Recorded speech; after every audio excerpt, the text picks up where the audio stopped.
Railway સ્ટેશનની પાછળ Vadodara railway સ્ટેશનની પાછળ ફરામજી કમ્પાઉન્ડ કે જ્યાં ગેરકાયદેસર બાંધકામ પણ છે અને મેઇન રોડ છે તે ઘણા સમયથી બંધ છે. બંધ રોડ અને ગેરકાયદેસર દબાણ એટલે કે આ બાંધકામ જેને લઈને જે સ્થાનિકોને આવવા જવામાં તકલીફ પડી રહી છે. ઇવન એટલું જ નહીં, રસ્તો બંધ હોય જેને લઈને લોકોને લાંબુ ફરવાનો વારો આવે છે. એક વ્યક્તિ જે સફાઈના નામે અહીંયા રસ્તો બંધ કર્યો હોય તે વ્યક્તિનું પણ નામ સામે આવ્યું છે. આદિલ કોન્ટ્રાક્ટર નામના વ્યક્તિએ સફાઈના નામે રસ્તો બંધ કર્યો હોય અને એક વર્ષ અગાઉ જ્યારે રસ્તો બંધ કર્યો હોય ત્યારે લોકો એક વર્ષથી સતત હેરાન પરેશાન થઈ રહ્યા છે અને ફરીને જવાનો વારો આવતાની સાથે જ આ મેઇન રોડને લઈને સ્થાનિકોમાં રોષ પણ છે.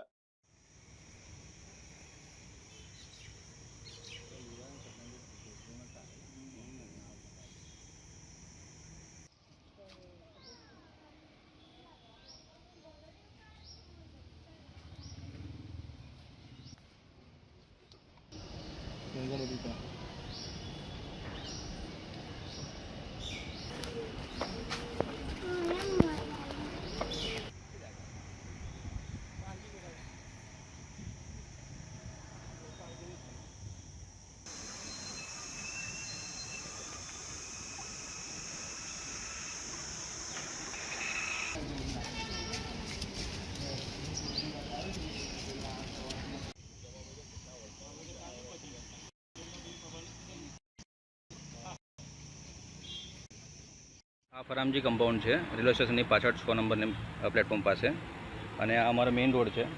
આ રોડ એક વર્ષ પહેલાં બંધ કરી નાખેલો સાફ સફાઈ કરી તરીકે. હા, આદિલ કોન્ટ્રાક્ટર કરીને વ્યક્તિ છે, મૂળ માલિક નથી એ વ્યક્તિનો અને દબાણ કરીને આ બધું ભાડા પર આપી દીધેલું છે.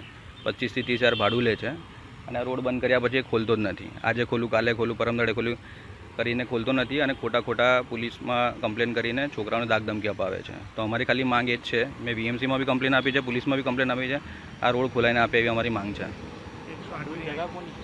જગા મૂળ માલિક છે બીજા છે, જે મનીભાઈ વાસણવાલા કરીને છે, એમની છે. એને કોઈ પ્રોબ્લેમ નથી.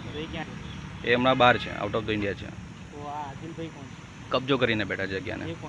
એ આદિલ કોન્ટ્રાક્ટર કરીને કશું નહીં, કોઈ મૂળ માલિક નથી, કશું નથી. એ કબજો કરી લે છે એવી જગ્યાને પહેલાંથી. રસ્તો ખોલે આપે એવી માંગ છે અમને. અમે બધી જગ્યાએ કમ્પ્લેન કરેલી છે ને તો અમે મોટું આંદોલન કરીશું આના માટે. રોહિત સંભાજી સાલેકર.